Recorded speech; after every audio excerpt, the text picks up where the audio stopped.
사랑하는 성도 여러분, 반갑습니다.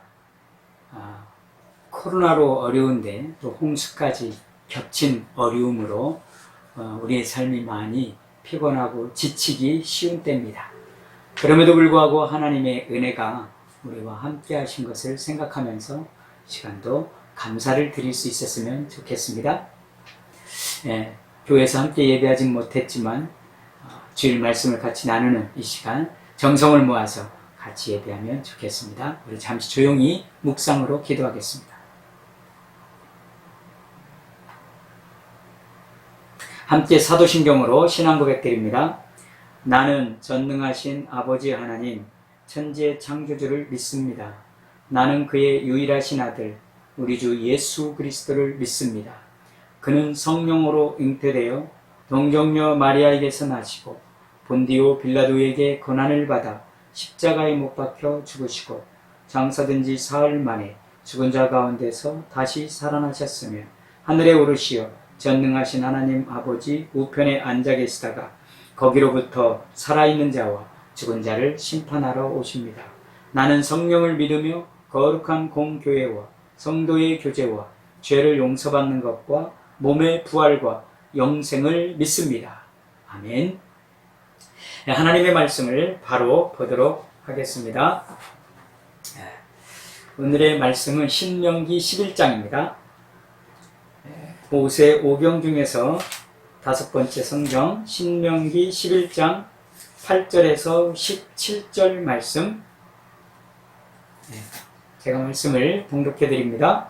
그러므로 너희는 내가 오늘 너희에게 명하는 모든 명령을 지키라.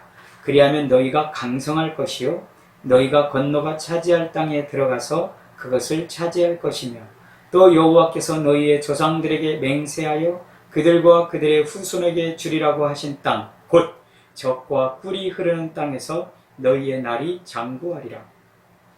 내가 들어가 차지하려 하는 땅은 내가 나온 애굽 땅과 같지 아니하니 거기에서는 너희가 파종한 후에 발로 물대기를 채소밭에 댐과 같이 하였거니와 너희가 건너가서 차지할 땅은 산과 골짜기가 있어서 하늘에서 내리는 비를 흡수하는 땅이요 내 하나님 여호와께서 돌보아 주시는 땅이라.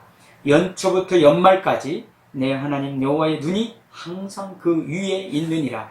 내가 오늘 너희에게 명하는 내 명령을 너희가 만일 청종하고 너희의 하나님 여호와를 사랑하여 마음을 다하고 뜻을 다하여 섬기면 여호와께서 너희의 땅에 이른 비, 늦은 비를 적당한 때에 내리시리니 너희가 곡식과 포도주와 기름을 얻을 것이요 또 가축을 위하여 들에 풀이 나게 하시리니 내가 먹고 배부를 것이라.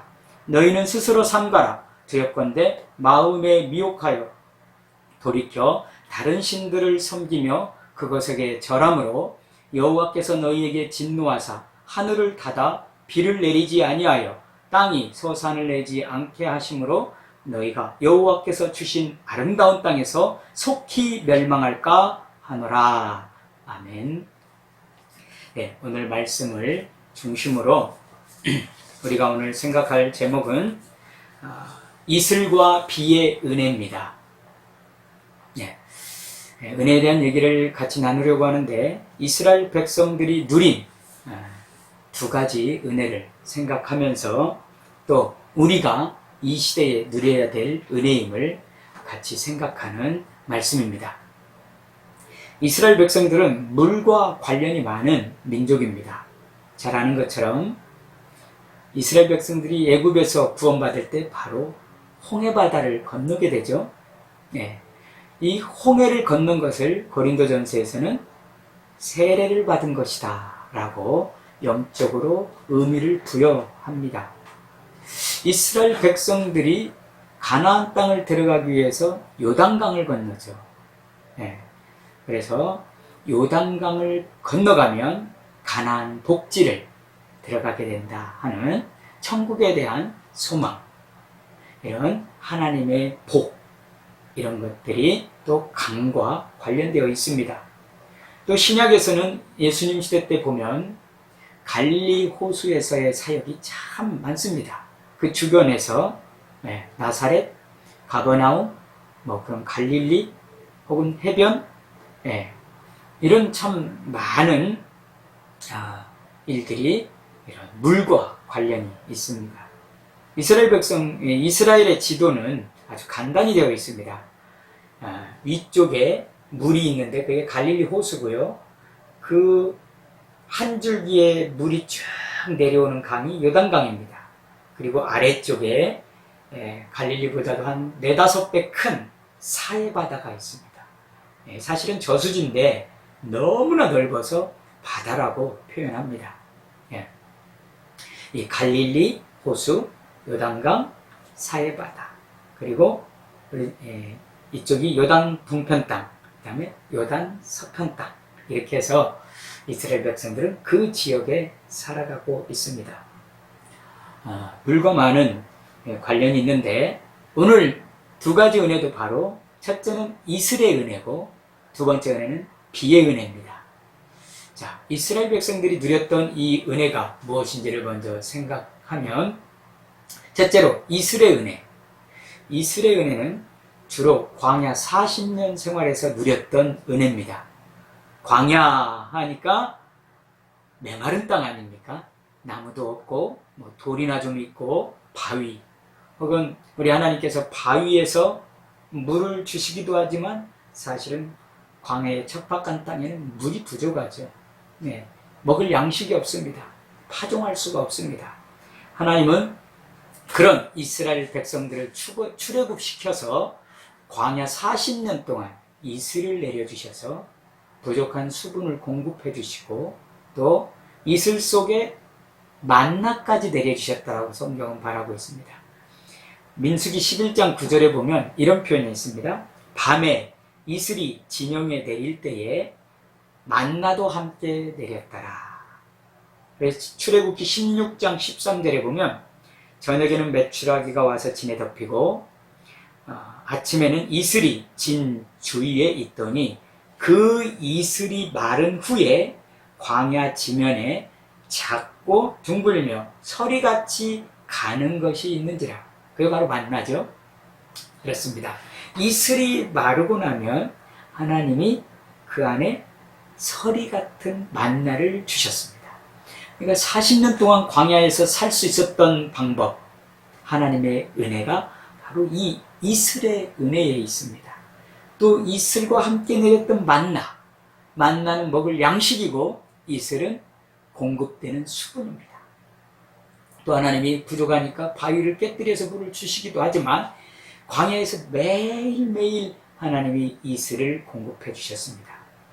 광야, 물도 없는 것 같지만 선인장이 자라지 않습니까? 사막 여우, 개구리, 풍뎅이, 개미, 이런 모든 것들이 밤에 내리는 그 이슬 때문에 살아가고 있습니다. 생명을 유지하는 거죠. 흡족하진 않지만 꼭 필요한 은혜라고 말할 수 있는 겁니다. 그래서 광야의 이슬의 은혜는 정말 매일매일 하나님이 함께 하시는 은혜고 하나님의 기적 가운데 나타난 은혜라는 사실을 기억해야 됩니다. 자, 그 광야에서 이슬이 내리는 과학적 그리고 자연적 여러 가지 조건들이 있죠. 광야는 낮에는 뜨겁습니다. 밤에는 춥습니다. 일교차가 크죠. 낮에 뜨거웠던 열기가 상승하잖아요. 열기가 상승하면 밤에는 차가운 공기가 내려오면서 이 결로 이슬이 생기는 겁니다. 그것이 지면이나 혹은 모든 선인장 혹은 많은 그 이스라엘 백성들의 집 이런 데 전부 내려앉는 겁니다. 그게 바로 이슬입니다. 이슬은 하나님의 놀라운 일반 은총 속에서 내려주신 은혜라는 사실입니다. 성도 여러분, 이 말씀을 준비하다 보니까 사막에 그 광야의 거미는 밤에 이렇게 다리 하나를 들고 있는데요. 그럼 이 들고 있는 이 다리에 이슬이 맺히면 그 이슬을 받아먹고 생명을 유지한다고 합니다. 또 사막여우는 그 바위 같은 데 있잖아요. 이슬이 맺혀져 있는 그 바위, 그 이슬을 핥아먹고 살고요. 또 선인장은 땅속에는 물이 없지만 자기 그 몸에 앉은 선인장에 거기에 그 물기들을 흡수해서 그렇게 자란다고 합니다. 심지어 풍뎅이는 동글동글 하잖아요. 자기 등에 몸에 묻은 이슬 그 물을 이렇게 자기 몸을 낮추어서 그 작은 물방울이 또르륵 떨어질 때 그걸 받아먹고 산다고 합니다. 개구리는 자기 피부와 눈 주변에 있는 이슬을 손으로 이렇게 핥아서 먹는다고 합니다. 참 하나님의 놀라운 정말 사람을 살리고 그 작은 식물, 동물들을 다 살리시는 놀라운 은혜라고 할 수 있겠습니다. 이 이슬의 은혜는 우리에게 어떤 은혜입니까? 성도 여러분, 이슬의 은혜는 우리에게 소소하지만 항상 매일 함께 하시는 하나님의 은혜입니다. 성도 여러분, 하루하루 지내는 것이 하나님의 은혜 아닙니까? 코로나, 홍수, 경제적 어려움, 또 관계의 어려움, 참 일하는 고통, 참 어렵게 사는 형편들입니다. 그러나 하나님이 보호하시고 하루하루 버틸 힘을 주시고 하루하루 지켜주시는 이 은혜가 바로 이슬의 은혜입니다. 진정으로 하나님 앞에 이렇게 흡족하지는 않지만 하나님의 이 소소한 매일 필요한 이 은혜가 우리에게 있기 때문에 우리가 살아가고 있는 겁니다. 이 시간을 빌어서 우리 하나님 앞에 진정으로 은혜 베푸신 이슬의 은혜를 주신 하나님 앞에 감사할 수 있었으면 좋겠습니다. 아멘. 두 번째는 비의 은혜입니다. 비는 이슬과 비교할 수 없는 흡족한 은혜죠. 흡족한 은혜. 이스라엘 백성들이 가나안 땅에 들어갔을 때, 이제 광야를 지나서 가나안 복지에 들어갔을 때는 젖과 꿀이 흐르는 땅이라고 합니다. 오늘 본문에 왜 젖과 꿀이 흐른다고 합니까? 하나님이 내려주시는 비를 통해서 곡식이 자라고 풍성해지며 은혜가 넘치고 복된 삶을 산다는 겁니다. 이것이 하나님이 주신 은혜입니다. 비의 은혜. 이 비의 은혜로 이스라엘 백성들은 가나안에서 살도록 약속받았습니다. 단서가 있습니다. 하나님 말씀 잘 따라서 살면 하나님이 이른 비와 늦은 비를 적당한 때에 내려주신다라고 말씀했습니다. 그러면 풍성한 결실을 맺고 열매를 맺는 겁니다. 성도 여러분 아시겠지만 광야에서 매일 내렸던 이슬과 만나가 가나안 땅에 들어가서는 만나가 그치지 않습니까? 그럼 뭘 먹고 삽니까? 그때는 광야 시대가 아니니까 정착 시대니까 농사를 지면서 사는 겁니다. 자, 농사를 져보신 분은 알겠지만 하늘을 의지해야 되죠. 하늘이 내려주는 비, 하늘이 주는 햇볕, 바람, 공기 이런 것들이 아주 중요한 부분들입니다. 하나님 말씀 따라서 살면 하나님이 적당한 때에 비를 주셔서 열매를 풍성케 하겠다는 겁니다. 그때도 만나 먹고 사는 게 아닙니다. 하나님이 주시는 곡식으로 사는 겁니다. 그래서 비의 은혜는 가나안 땅에서 누렸던 흡족한 은혜입니다. 근데 이 은혜도 하나님의 일반 은총 속에서 주시는 은혜입니다. 자, 이슬도 그 뜨거운 열기와 차가운 공기가 만나서 결로 현상으로 생기는 이슬들, 그걸로 수분이 공급되어졌는데 이 비의 은혜는 구름에서 옵니다. 하나님이 구름을 통해서 비를 내려주시는 겁니다. 그런데 이 구름이 또 어떻게 만들어집니까? 지면에 있는 열기들이 또 물들이 증발하고 수증기로 물 알갱이, 아주 작은 물 수분들이 뜨거워져서 올라가지 않습니까? 그것이 구름으로 뭉쳐지고 그 아주 작은 물 알갱이들이 이리 충돌하고 저리 충돌하고 뭉치고 뭉쳐서 100만 개에서 200만 개의 물 알갱이들이 모이면 한 방울의 물이 된다고 합니다. 그 한 방울의 물이 중력에 의해서 땅에 떨어집니다. 그게 비입니다. 하나님의 일반 은총 속에서 내리는 비인 것입니다. 이슬도 하나님의 일반 은총이요, 비도 하나님의 일반 은총입니다. 그래서 하나님께서 주시는 이 은혜인데, 비의 은혜는 어떤 은혜냐? 바로 예비하신 은혜입니다. 준비하신 은혜입니다. 그래서 준비해서 적당한 때에 탁 내려주시는 겁니다. 그것이 바로 비의 은혜입니다. 이슬은 비교할 수 없을 만큼 흡족한 은혜입니다. 그런데 때에 맞게 와야 되거든요. 자, 이스라엘 나라는 우리나라와 이 농사가 좀 시기가 다릅니다.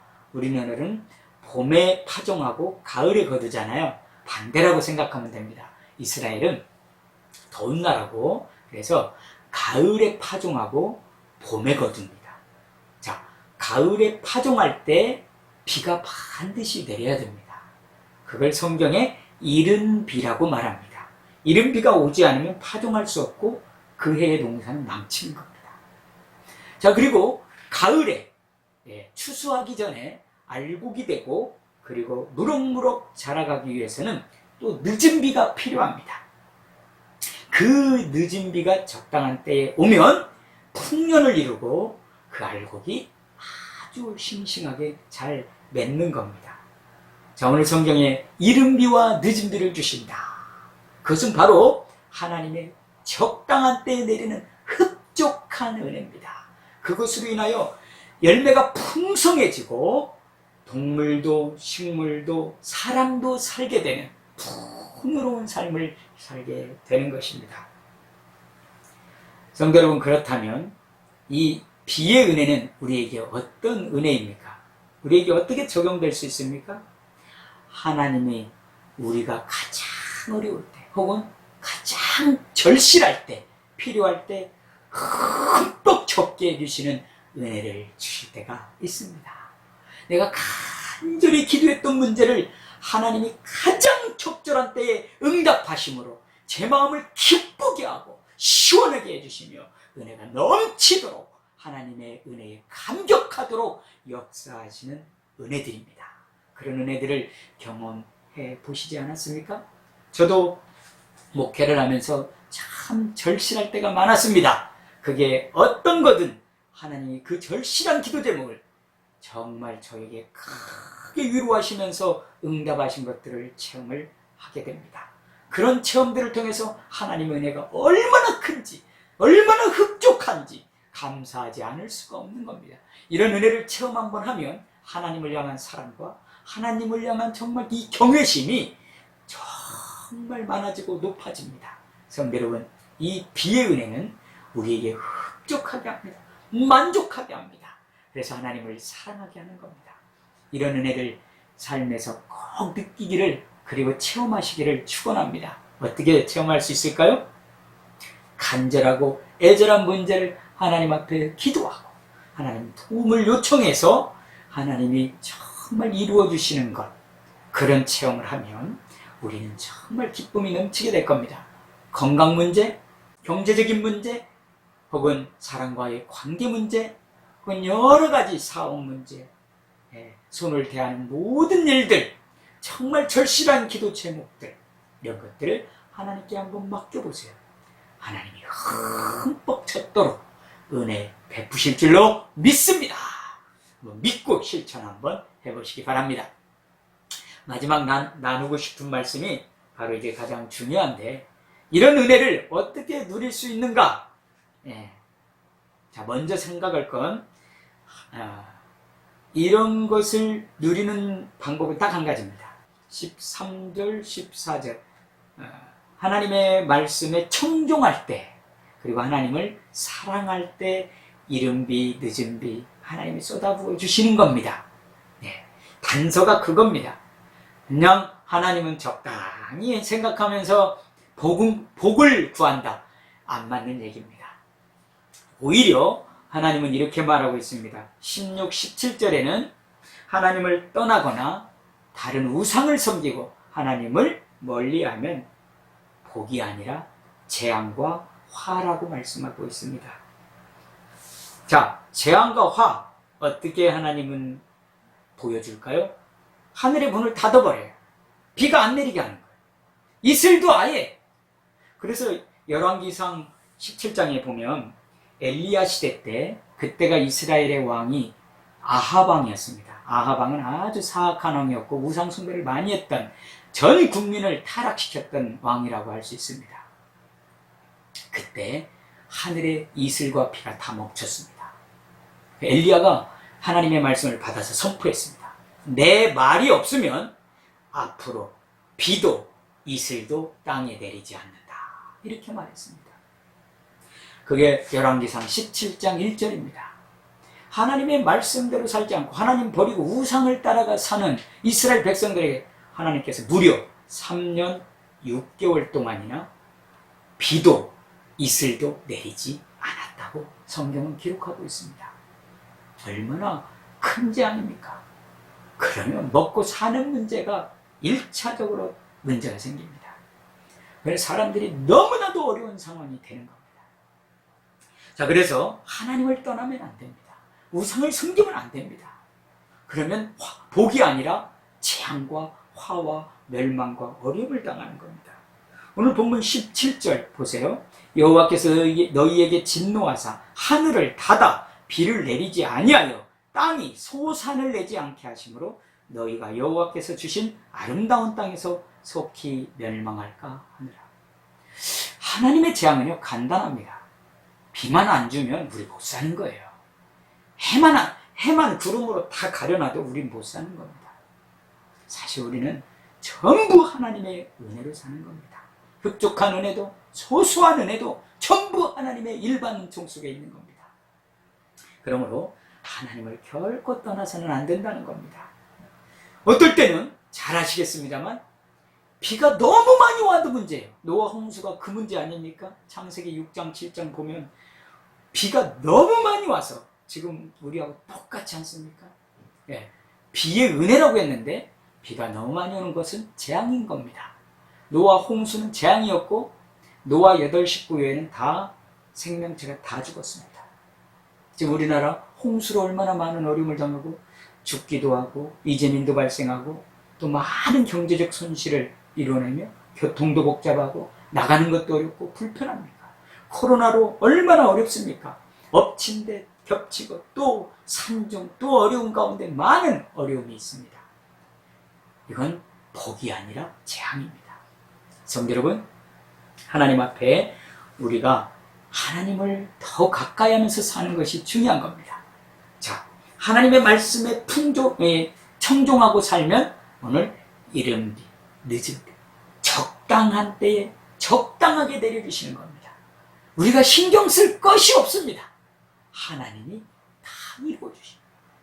그리고 적당히 오고 그러니까 소출이 열매를 맺고 경제적 부를 누리며 풍성한 삶을 누리게 되는 겁니다. 이게 원리입니다.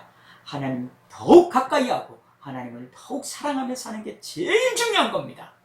그래야 하나님의 이슬의 은혜, 비의 은혜로 우리는 풍성한 삶을 살게 되는 것입니다. 사랑하는 성도 여러분, 말씀을 마칩니다. 참 어려운 때입니다. 이런 때일수록 하나님을 더욱 경외하고 사랑하는 성도가 되어야 합니다. 그것이 우리의 소망이고 우리에게 주시는 복된 삶의 지름길입니다. 한 주간 승리하시고요. 교회에서 또 뵙겠습니다. 감사합니다. 기도하겠습니다. 하나님 아버지 감사드립니다. 오늘도 주님의 말씀을 가지고 같이 나누게 하심을 감사드리고 우리 모든 성도들이 더욱 하나님 중심의 삶, 하나님이 주시는 은혜와 복으로 충만한 삶을 살아갈 수 있도록 도와주시옵소서. 너희가 내 말에 청종하고 마음과 힘과 뜻을 다하여 나를 사랑하면 하늘의 이른 비와 늦은 비를 적당한 때에 내려주신다고 말씀하셨사오니 주님 사랑하며 살겠습니다. 주님을 의지하며 살겠습니다. 주님 우리에게 풍성한 은혜를 내려주시옵소서. 감사드리며 예수님의 이름으로 간절히 기도드립니다. 아멘. 주님 가르치신 기도합니다. 하늘에 계신 우리 아버지, 아버지의 이름을 거룩하게 하시며 아버지의 나라가 오게 하시며 아버지의 뜻이 하늘에서와 같이 땅에서도 이루어지게 하소서. 오늘 우리에게 일용할 양식을 주시고 우리가 우리에게 잘못한 사람을 용서하여 준 것 같이 우리 죄를 용서하여 주시고 우리를 시험에 빠지지 않게 하시고 악에서 구하소서. 나라와 권능과 영광이 영원히 아버지의 것입니다. 아멘. 함께 예배해서 너무나 감사합니다. 말씀으로 승리하시고 힘내시고 함께 또 뵙기를 소망합니다.